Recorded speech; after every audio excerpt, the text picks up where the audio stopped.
Okay, it's a 3 minutes after 11. I'm going to go ahead and get started on the 129 section. And okay, I'm up first in talking about buying a R129. And I'm not going to pretend that I know everything about 129. I bought three, I've got two, and I've looked at a lot of them. But many of you will know more, of the 46 of you out there with 129s. Many of you will know more about this than I do. But I've been saying for a number of years that the 129 is the best value in the used car market for a just wonderful car at a really depressed price for what the car is. And they're starting to go up a little bit, but you can still do really well in the market. I mean, you can pretty much have your pick of the market for between 10 and 15,000, and there's still good cars available for less than $10,000. So in 1990, in Automobile Magazine, George Kikecki commented about the 129. If perfection bores you, shop elsewhere. I mean, they're really magnificent cars. And the two things I'm going to do with my short period of time here is I'm going to give you a little bit of my thoughts on which one to buy now and a little bit on what to look at. And I've got a checklist to look at one of these cars that I will send you if you send me an email afterwards. You're certainly free to use it anytime you want to. But so which one to buy? There's basically, of the years of production, there's you could break them up into V8, 6 cylinders, and 12 cylinders. And the V8 is, of course, what the car was built to carry, and it's the essence and character of the car. And most of the cars are V8s. In fact, of our listeners, of our participants today, there are 35 of the V8s, 7 of the 6 cylinders, and only 4 of the 12 cylinders. And that's what I would expect. Of the production of the cars, they brought 59,000 of the V8s into the United States. And in any given day, the last time I was shopping for these cars on Auto Trader, I remember there were 384 of them for sale. Almost all of them were the 500s, the V8s.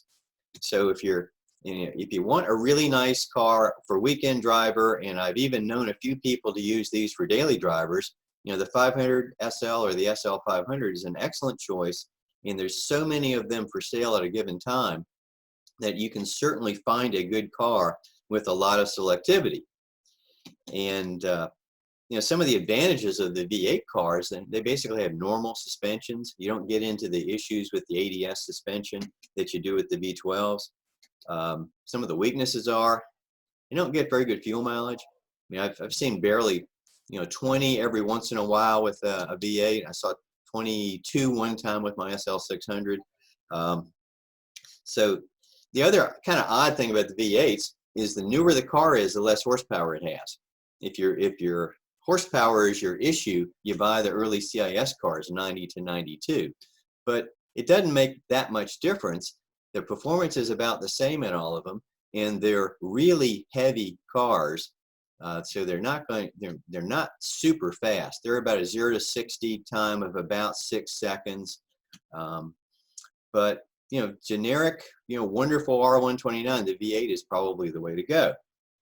Now, for someone that's into something a little different and is willing to deal with some more issues, the SL 600 is an absolutely marvelous car, and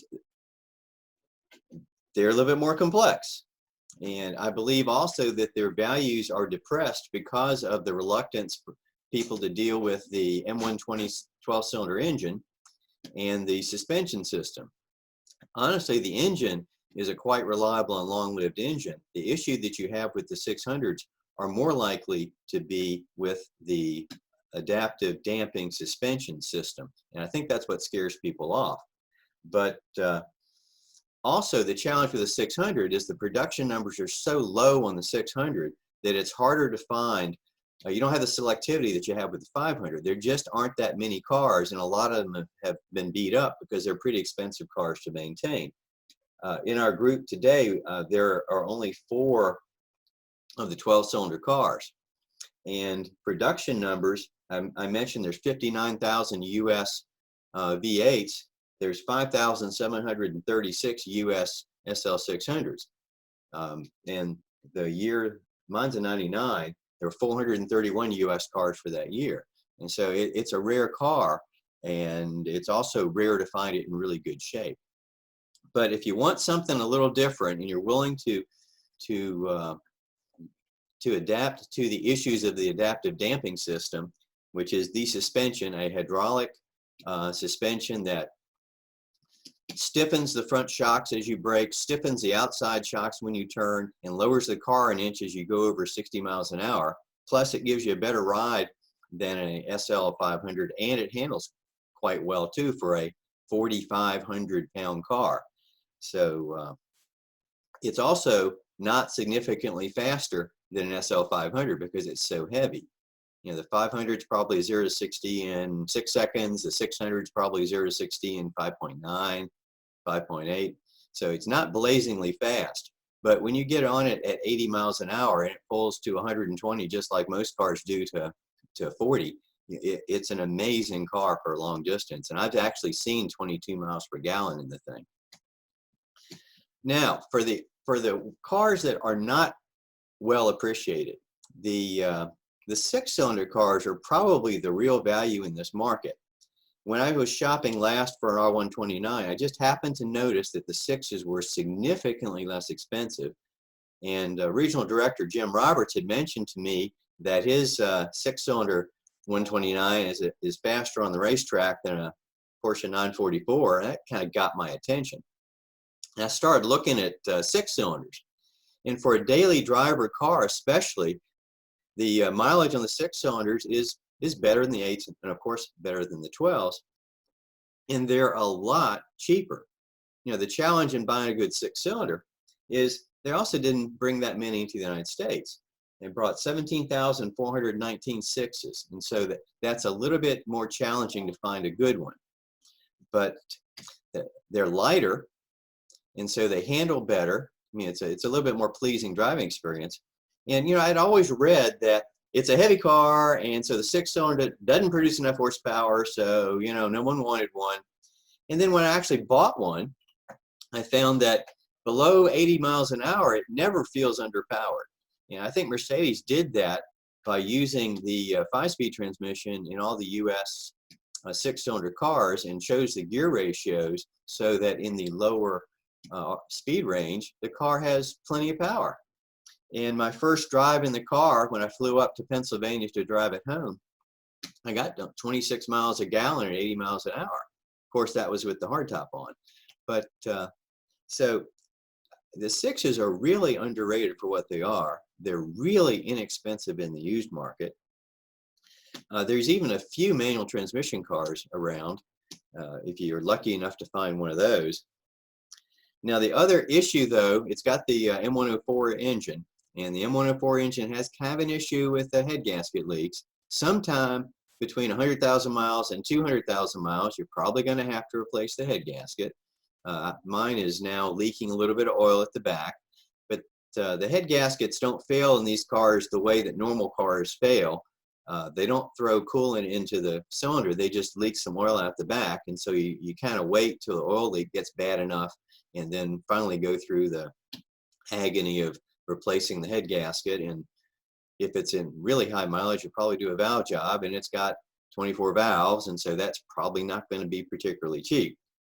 But don't overlook the 6-cylinder cars. They're really neat cars. They're a lot lighter and fun to drive, and they're just so much cheaper. You know, I have this wonderful SL320 I bought on eBay. I paid $4,800 for it, and it had just about a Concours interior and Concours engine compartment. That's how good it was. So you can do really well on that. But, you know, buying cars on eBay is a different presentation. Okay, now let me go and I'll show you a few things that I've got up on my computer here. I'm going to do a share screen, and I'm going to show you, I've got this car inspection checklist here, and I'm going to try to go through. Let's see, I need to go full screen on that one, and drop that so you can see it. So are you seeing a car inspection checklist, I think? Diana, you Give me a Yes. thumbs up, Yes. okay? Yes. Yes. All right. So I will send this to you if you want, and the stuff I've highlighted is the stuff I'm going to talk about. And then I'm going to go over to the other share screen here, new share, and go to the pictures here and share. And I'll point out that this is at a Car and Driver. You should be seeing an article. That was a Car and Driver, February 2020. People are starting to notice that these cars are really good cars and really inexpensive. This one was out of the sports car market letter last year. So, you know, the prices are starting to go up and the publicity is starting to get out there of that these are really a wonderful value. And so I want to walk through some things I'd look at when looking at the car. And this is engine compartment. This is an M119 engine. And first thing I want to point out here is that this cover in front comes off. And for an M119 engine, get the owner's permission, of course, when you're looking at the car, but pull this cover off. And what you see, I've got these in the right order. Whoops, that was 2 slides. Okay, back one. Okay, when you pull that off, a couple things you can see they're very useful at looking at in these cars. Back here, there's this big vacuum line that tends to get heated and cracked with time. And if this thing is cracked and is bringing air in, the car's idle will be really bad. So you can see how good, you know, whether these are brittle or whether they're still feel like rubber by pulling that off and looking at this line. There's an elbow in here that might have to be replaced eventually. The other thing, this gives you access to seeing all this electrical wiring harness. And the cars from 93 to 95 potentially have an issue with a wiring harness being biodegradable and falling apart. Now, I've never seen this, and I've had a number of 94s and 93s. I've never seen this. I mean, my sense of this is that by now most of these cars will have had this wiring harness replaced. But you want to look to see if you've got exposed conductors in here or not, so that you can kind of assess whether you need to replace the wiring harness if you're looking at a 93, 94, or 95 car. While you're in the engine compartment, you know, these cars, as we mentioned, are galvanized and they don't tend to rust the chassis. But one place that I've seen, look down here below the master cylinder and the brake booster, this horizontal area, if the drains have gotten blocked, it'll retain water. And this is an area of potential rust that you probably need a flashlight to see, and you probably can't even get your hand down into.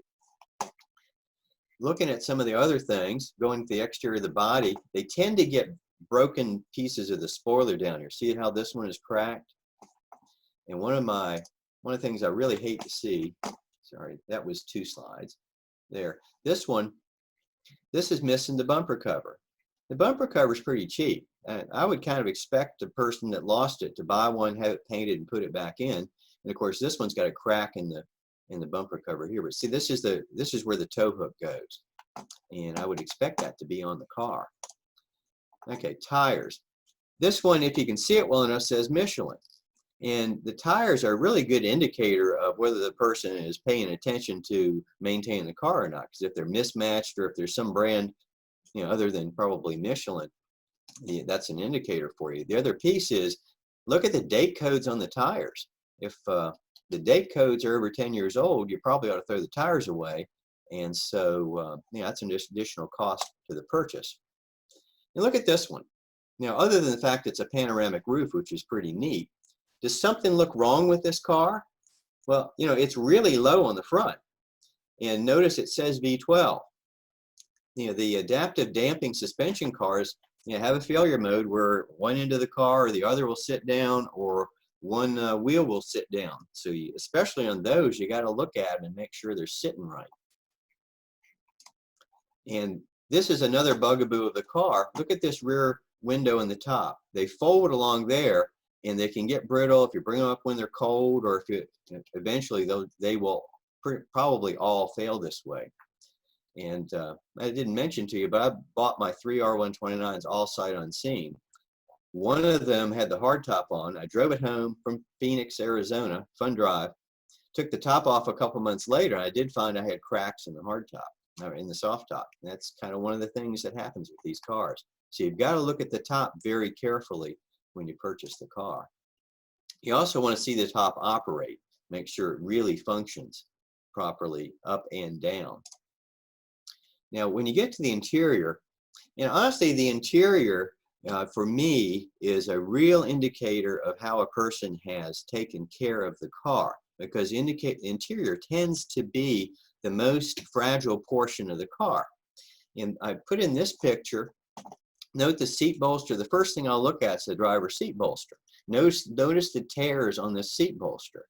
And at about 60,000 miles, these cars will start showing some wear in the seat bolster, and by about 100,000 miles, they'll usually have this kind of damage on the seat bolster. And note on this one, this is a nice, pretty car. It was on eBay for a pretty high price. Notice it's missing the little tab here. Yeah, this is one of my little pet peeves. This is a $38 part that is easy to replace. And but this car has it missing, even though it's in here for a pretty high price. Other things to look at are, I'm starting to see cars that have this tab, not the left one, but the right tab missing on the AC, which is a little odd to me. And I have read, though I have not seen it personally, that if the cars sit out in the sun a lot, this gap can look inconsistent across the dashboard. So you'll certainly want to look at that. And just briefly going through, you need to, before you start the car, look at position 2, the ignition switch on but not running. Make sure all the lights work. You know, I've bought a car that did not have a bulb in the check engine light. You'd kind of want to know if that works. And this one, actually, I captured this after the SRS light had already gone off. So this one actually had all the lights working. But, you know, it's one thing to see the car running with no warning lights on, and 129s have a lot of warning lights, and you want to buy one that doesn't have any warning lights on. You also want to make sure they really all work. So look at that before you start the car. And this one I threw in, notice this switch. This is an ADS2 car. It has a switch over here for variable ride height, and it's pushed in. Not good. You don't want that. Pay attention to all that stuff. But the interior is a great indicator of the rest of the car. Notice this one actually still has the phone up here in this little slot that makes a great place to stick your wallet or your sunglasses. And this radio says code. When you get the car, get the code for the radio, because it's a little bit hard to recover the radio if you don't have the code. This is what happens if you disconnect the battery, and there's either a 4 or a 5-digit code depending on the car that you have to put in to make it work again. I put this in because key fobs are an issue with this car. One of our questions is about key fobs. Make sure that you get 2 key fobs. Make sure that you get a wind deflector. And of course, all of these cars came with hardtops, so they ought to all have a hardtop with them. In the trunk, you know, make sure that it actually has the cover for the wind deflector. I bought these that did not have this cover because the wind deflector was always installed. And also, it's very useful to go in and check the hydraulic top fluid, which is down under the spare tire. You actually have to pull the spare tire out on most cars to see the reservoir. Some of them you can do it with a mirror and a flashlight. Most of them you'll have to take the spare tire out.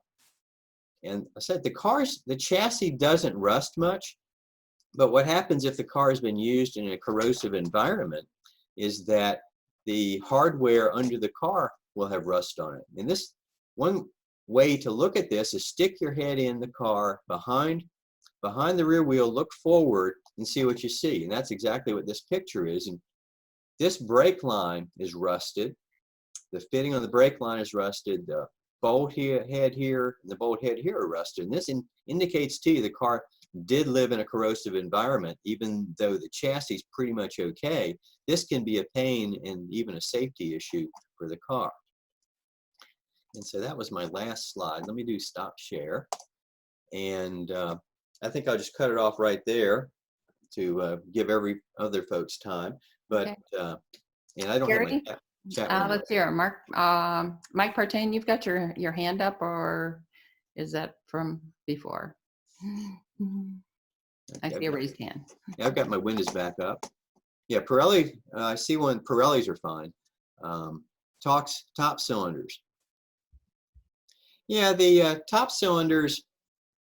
Yeah, I can talk on top cylinders at length. in the scenario in the agenda here, so I don't want to talk about that quite right now. Wind deflector, good place to fix. Wow, I've never seen a good fix. No. I would replace with a perfect wind deflector, probably. Last wind deflector I got that had tear in it and actually sewed it up. Didn't look perfect, but it's better than. Yeah, I see one. 95 SRS light stays lighted for about 5 minutes after starting up. My 94 does that. It's about 3 minutes. It always worries me, and then it goes out. So I don't worry about it since it goes out. There's a self-test in it that the airbag system does. It's supposed to take about 8 seconds, but my car does that too. I'm not too awfully worried about that. And there's a comment about due faults. If you have the cars that talk to you well, look at the faults. Yeah, there's getting fault codes in these cars depending on year is quite different. It goes from modern star system or OBD2 to little blink code readers that you stick up in front. So there's not an easy answer for all the cars. Okay, Gary, I just got a note from Danny Brewer. He says he has a guy that can replace the fabric in the wind deflectors. Ooh, okay. Talk to Danny Brewer is My Mercedes in Beamer Place in Georgia. You can find him on the web or in our newsletter. They're a sponsor. Thank you, Danny. That's great. I did not know that. I just put my email down on the chat group there, so if anybody had to contact me, I don't have that information available to me now, but it's on my desk back at work, so that might help you guys out. That's great. That's a great find. Okay, well, let's go ahead and go to some of our other agenda items. And the next speaker was actually event planner for our R107, R129 gathering, which of course we've scheduled for the 12th of September now. And of course, we'd love it if y'all came to that at Lincoln County Historical Park in beautiful Lincoln County, Georgia. But so Dean Prince is going to tell us about some of the issues that he's had to work through on his car, which happens to be one of those pretty 40th anniversary cars. Dean, would you come on up and talk to us now, please? Yeah, good morning. Hear me okay? Yep, I hear you great. Okay, great. Yeah, just quickly before I pull up some slides, we've owned the car a couple of years now, haven't had any major mechanical problems with it. But essentially the first time we took it on a long drive is when we kind of noticed that we were having issues. The AC was actually freezing up, and when we could turn off the AC and let it, and as we were driving, in about 20 minutes it'd work fine again. So started looking into that issue, and that's kind of the second part of what I'm going to talk about. The first part I'm going to talk about is all of a sudden I noticed at one point that the third light on our car stopped working. So I'll kind of go through their trials and tribulations I had with trying to figure that out, and it turned out to be a very simple thing. One thing I want to say, when we bought this car, it had 39,000 miles on it, very little service history. It was an extremely clean car, underneath, in the trunk, in the engine compartment. So went ahead and got it anyway without the documentation. But I replaced every single fluid in the vehicle and every single filter that I could identify. Either had a mechanic do it, depending on what it was, or I did probably half of them myself. So I probably spent, I don't know, $500–600 just on fluids to get the whole thing cleaned out, so I knew that it was okay. There's a good article in the Star, if you have it, and it's in the May-June 2019 Star, and it's about fluids. And fluids on these older cars, even though if you go to a dealership, they'll tell you everything's backward compatible. Not necessarily exactly true. It'll work for a while, but it may not have the exact chemical makeup that the older cars need, especially the really old ones. And so that's a good guide. There's also a buyer's guide in the Star from September, October 2018 that you can look at too. That's similar to some of the other ones that are similar to the one that kind of Gary showed, but that was actually a Star article. So let me pull up my screen here and try to share it. Okay, so can you see that okay, Gary? Or does it need to be bigger? Or? We Yeah, can see We it. can see it. Okay. So what I want to talk about is the first thing that we ran into, or kind of this, I guess this was the second thing, but all of a sudden I was standing at the back of the car looking at it. My wife was backing it out, and I noticed that the center stoplight had stopped working, and I couldn't figure out, it just did it overnight, essentially. So at first I struggled with it. I looked on the internet, very hard finding anything about it on the internet other than just pulling it out and replacing the unit. So I started playing around with that and trying to get into replacing it and pulling it out. And you have to take the back cover off, the top cover of the trunk lid off, the inside cover to get to it easier. And I got up in there, was able to play with a multimeter and try to figure out, what was going on with power. And that's when I kind of got the first inclination there was something going on with the power. And then I found an article on the internet, just a very brief article, and it talked about the wire connector between essentially the hinge area of the body and the trunk lid. And I don't know if you noticed on the car that Gary showed earlier, that thing's covered in rubber completely. And what happens is when the trunk lid closes, because of the way that rubber piece is designed, it folds those two wires completely in half. And over time, and I guess what it was is because the car hadn't been used for a long time, and then all of a sudden we started using it and we were in and out of the trunk quite a bit and everything. The power wire broke, the one on the right, you can see the brown one being the ground. And so once I got that piece off, that power wire just pulled out one end of it. It's kind of hard to work on it because that's fairly tight piece of rubber. I cut it off. So what I did is I saved the bottom connector here and the top connector, and then I cut it off. And then what I did is I actually soldered this connection, wrapped it in tape, and then I wrapped the whole thing in friction tape. And friction tape kind of looks like this tape here. Because I didn't really want to replace it with the rubber piece again, just because of the fact that it was something that was going to happen again, I think. And I didn't know how quickly or whatever, and I didn't want to deal with it. You can buy those pieces, and they're not very expensive. So we've decided that we probably won't be showing the car much anymore or at all. So at this point, I'm just going to tape it back up with friction tape and leave it. And that way it doesn't bend completely in half, and I don't think I'll have that problem again. So that was a pretty easy fix.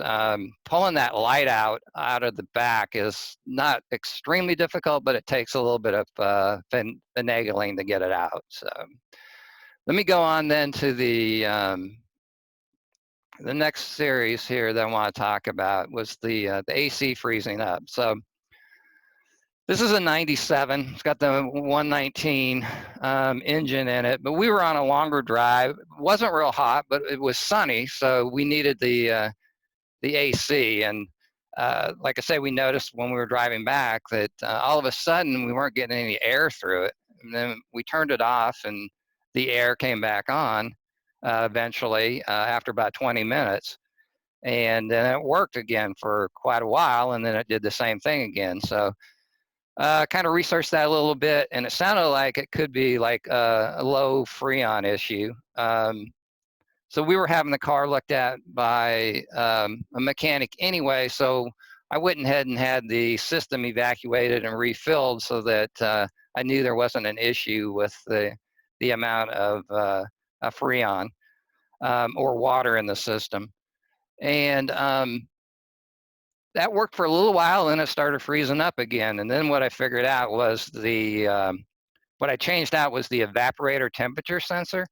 which is an easy DIY job. It's inside the car. It's above and to the right of the gas pedal. It takes a little finagling to get back in there and get the panel back away, but then it's just you pull the old one out, you plug the new one in, and you plug the wire back in, and that seemed to have fixed the problem completely. So that was nice. And then all of a sudden, the car started having intermittent issues with the blower motor running. So I started searching that, and started trying to think about different ideas of what it might be. And I discovered that the head unit inside the car actually has a diagnostic mode and reads back a lot of data about the HVAC system. You go on the internet, you can find guides to what all the codes are and how to flick through it and everything. So we thought that the head unit itself was probably working okay based on some stuff I had done there. So then I went in and I didn't know for sure what was going on. So I had to take the car essentially apart. But basically what you do is the blower motor on this series of cars, and I don't know how it changes over the whole 10 years or so that they made these cars, but this is the cabin air cleaner cover. And you take out these two screws, and then there's clips along the side here and some clips in the back, and you pull this rubber piece off there and over here. And it's down inside here, but you have to take the windshield wiper mechanism completely out. You take all of these grills out. There's more grills inside, and you just kind of start dismantling this thing. It's not extremely difficult, but it took me quite a while because I had never done it before. But I was able to find a fair amount of information on the internet, and basically that, I would just watch the ones I could find, and if I had a problem, I'd go back and kind of research it at the time. I mean, I probably had the car apart over a week dealing with it. And part of the issue was something broke on it once I got into it. But let me move forward here. So that's just another view of this this is our car here, so the particular view. But this is the part, like I say, it's right under here. But what I want to talk to is I dealt with the windshield wiper and then the blower motor assembly at the same time, essentially because you have to pull this out. You can, if you have it out, it's a really good idea to take it apart and grease it. All of the grease that was in this particular unit was essentially was hard and crusted up, so I completely cleaned it out and put it back together. Pelican Parts has a good tech guide to doing that particular job. And then kind of so as you get started, but this little flap here flips up and then it pulls back, and there's a screw in there that you take out and you can pull off the wiper blade assembly. And then once you take these off, then there's just, like I say, there's a number of nuts, bolts, and screws for taking all of this stuff apart. But it's not difficult. It's just, you just start getting into it and you start peeling it back. And I took a lot of pictures when I was doing it. Unfortunately, I tend to delete pictures, so I didn't save it because I figured I'd remember it, and I didn't think I'd be showing off to other people what the job had been. So unfortunately, I didn't do that. But once I got in there, then here's the assembly that took out of it. So this is essentially the parts for the blower motor assembly. Motor on the left, just the cover below that, and then you've got the I call it regulator resistor that's on the right with the wires. This is what was bad on our car.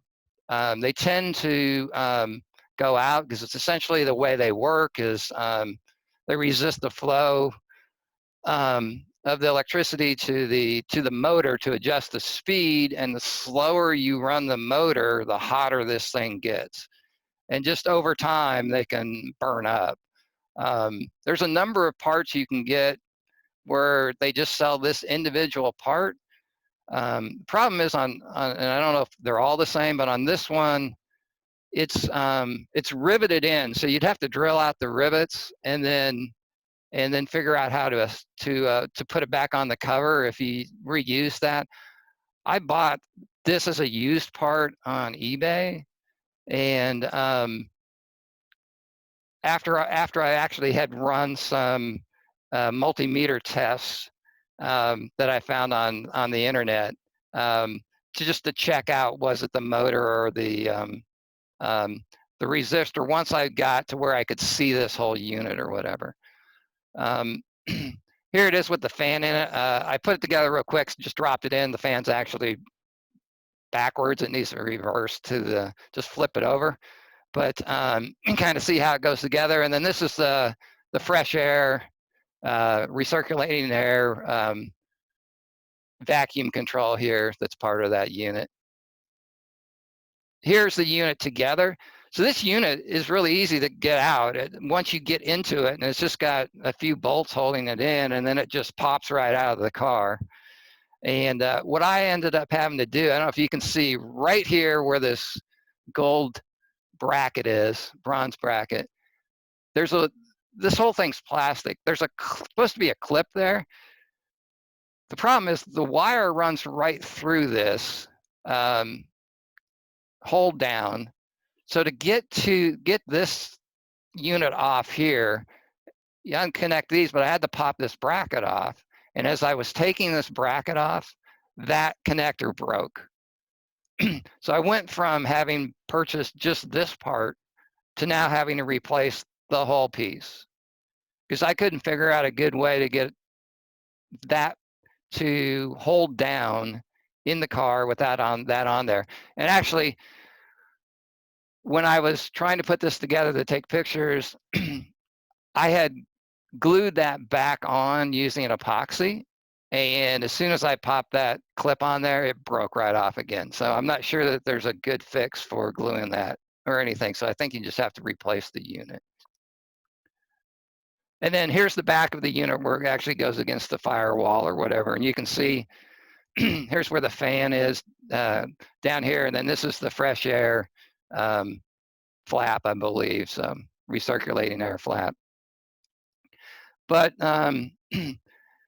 once I got that replaced and back in the car and the whole thing back together, we've never had a single issue with it since, and it's worked really well. So like I say, it took me quite a while, quite a number of hours, because I kind of struggled through just getting it, but it took a lot of pictures, and that really helped. I mean, I find on these projects that I do, the first time I do them, they're extremely long. The second time I usually cut it in half, usually time-wise. So, and I'm kind of a medium DIY person, so I don't get into heavy mechanical work on the engines, but I do a lot of the other stuff around the car. So it's kind of our experience. Other than that, we've not really had any issue with the vehicle at all, and we've really enjoyed it. So.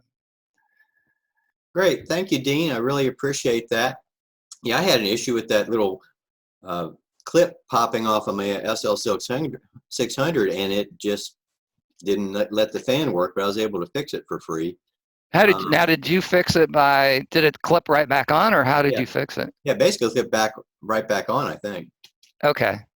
Okay, well let's go ahead. If you could unscreen share, and then we'll go on to, and we will have time for questions. Don't worry. I'd like to go ahead now to our past president and the Honorable Joanne Taylor, who's going to talk through some brief lessons learned she had of doing a collision repair on her beloved early SL 500. Joanna, please. Hi, thanks everybody. I had put in a lot of money in restoration in my 1991 500 SL. And I really love driving that car. I agree with Gary, they're great cars. And I unfortunately got into a rear end collision problem with a van with a very high chrome bumper. And if for anybody who lives in Atlanta, all I can say is intersection of 285 and 400, and you'll know how that happened. I drove the car away from the accident. It was driving, so I knew I had damage, but not how much. One airbag went off, only one, on the passenger side. Not on the driver's side, and there was nobody in the passenger side. So I spent a couple of weeks talking to a lot of my Mercedes friends about what should I do, because the radiator had moved just a bit, and with the passenger airbag having gone off, I was contemplating junking the car, except that irrational love prevailed. I totally, probably a foolish thing to have done to get this car repaired. However, I will say all of the repairs and the paint job turned out very well. It's not, obviously as a car that's been repainted, it's probably lost some value, but the paint itself looks good. There had been repainting over the original tuxedo color on the car, where it was black and gray, and so we had all that basically taken off and painted with the right Mercedes color. So that all went fine. The issues was that we had a really, really hard time finding an airbag for a 91. So it is virtually impossible to find an airbag replacement, and we did a lot of searching for that. Thankfully, I had a great team doing the work on my car. Danny, who's on the call, has been taking care of this car for years, and we've done a lot of work, like replacing the top hydraulic cylinders, etc. We are still looking for a driver's side seat belt. The SRS light is not going off in this car, and it is probably not as safe to drive as it could be, although the seatbelt does tighten up once you start driving the car. So the next step we're going to take, and I'll report back how this goes, Danny at My Mercedes in Bimmer Place is going to take the seat belt assembly apart. We're going to try a rebuilding service and see if we can get the seat belt rebuilt and have the SRS light go off. So I guess my lesson learned to all of you out there, and you probably already know this, but as many of my friends told me at the time, it was time for a different car. And I didn't listen, and but I still love the car, and now that I'm this deep into it, I'm going to finish this last bit.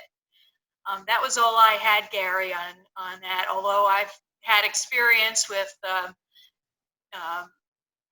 top hydraulics. We actually had them rebuilt except for one that wouldn't cooperate, and it's been working fine ever since.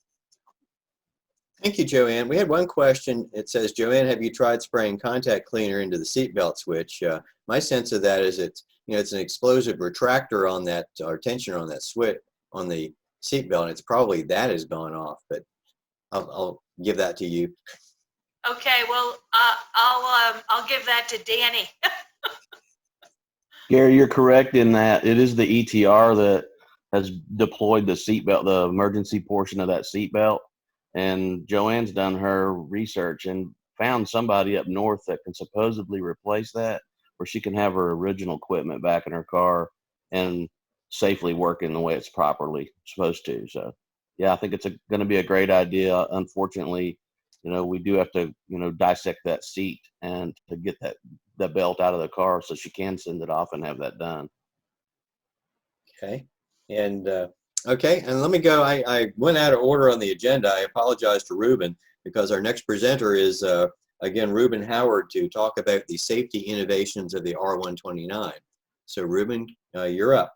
I'm going to actually show you guys a 2-minute video which illustrates testing and development and safety tests for the 107 and for the R129. So I'm just going to share my screen now here, and let me know if you don't have any audio. Oh.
All right, so that was a little video I put together just to sort of illustrate some of the pretty cool, early models and whatnot.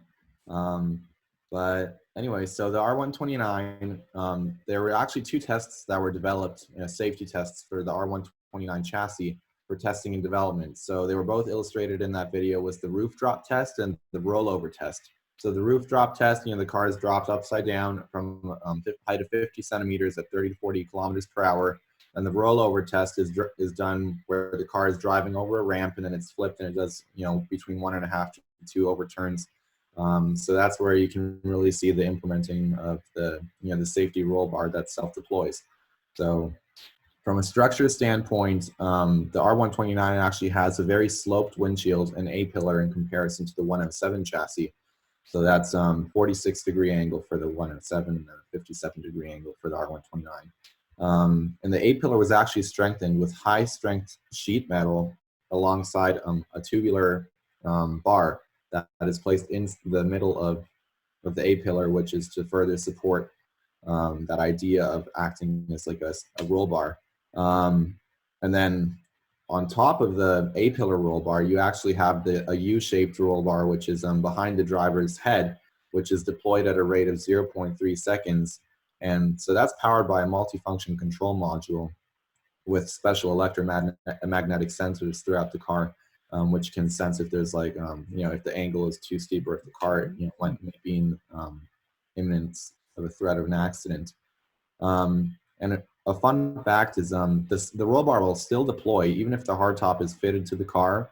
And when the roll bar deploys, it actually unlocks the doors to aid in your rescue if need be. Another interesting fact in regards to safety for the R129 is side impact safety regulations, which were put into place in 1994 in the United States for convertibles. Well, this car actually met those requirements when it came out in 1989 before the requirements were even set. So that just shows, how ahead of the curve this car was in terms of safety performance. And this car has very complex crumple zones, which ensure that, let's say that you're on a front overlap and your front right clip gets impacted. The entire car will absorb the kinetic energy of that impact so that you don't feel it. The hardtop on the car is actually made out of aluminum on the R129, and it's an entire 10 kilograms lighter than on the previous R107 model. So from an interior design standpoint, a driver and passenger airbag were standard for the 1989 model year when the R129 was released. And then side airbags were implemented in 1996. And then I'm going to get into a few of the systems, such as ETR, which is emergency tensioning retractors, which are intended to pull your seatbelt snug in the imminence of a crash. You have electronic steering wheel adjustment, which is tilt and telescoping, versus the the fixed steering wheel on the 107, which just can help you get more get a more comfortable ride in your car. And this is actually one of the first cars, or the first car, to have the seatbelt integrated in the driver's and passenger's seats versus being mounted on the B pillar or mounted to the floor. And passenger airbag deactivation. So starting 1996, there was a sensor in the passenger seat that if it didn't if it sensed less than 26 pounds, it would deactivate the airbag so that kids could sit in the front of the car. Exterior, you've got the mono wiper, as you probably saw in the video and we talked about earlier. It wipes a larger surface area of the windshield, which is 86% of the entire windshield surface. Now, from a performance standpoint, ABS brakes, so anti-lock braking system, that is standard on the R129. Anti-slip regulation is standard, and it helps correct power at the wheels to avoid loss of traction. And then ESP, Electronic Stability Program, that was optional starting model year 1997, and it was standard starting model year 1999. So that's, Mercedes version of traction control. BAS brake assist starting model year 1996. That's an interesting system because it automatically builds up full pressure after identifying an emergency braking situation. So let's say that you're, pounding on your brakes very quickly. The car knows, and it's actually going to put more effort than your foot could actually put itself to aid in stopping the car faster and shorter distance. So that was starting model year 1996, that update. And then one of my favorite features, which I know Gary talked about earlier, is ADS, Adaptive Dampening System. So this is an electronically controlled, and it's a continuously variable system, and it varies the dampening of the shock absorbers. So it's always adapting to ever-changing road conditions. So each strut's firmness, it varies based on the response from the wheels, steering, brake, and accelerator. And this is, to me, I consider this a safety thing because it minimizes body roll, it reduces front end dive during high-speed braking, and it also reduces rear squatting upon hard acceleration. So it keeps the car more level and more in control. Especially, this would be a useful system if you're trying to do an emergency maneuver. So that system, along with ASR and ESP, they could really help control the car and keep it very calm on the road. And at speeds above 60 miles per hour, the car lowers itself automatically an extra ½ inch. So you can also adjust this via a switch on the center console. And there's also a button for more firm, spirited driving you can just dampen the shocks at the touch of a button. So that's what I have for safety innovations for the R129. I hope you enjoyed the video. Thank you, Ruben. I appreciate that. In the interest of brevity, for top hydraulic cylinders, I'm going to say one thing.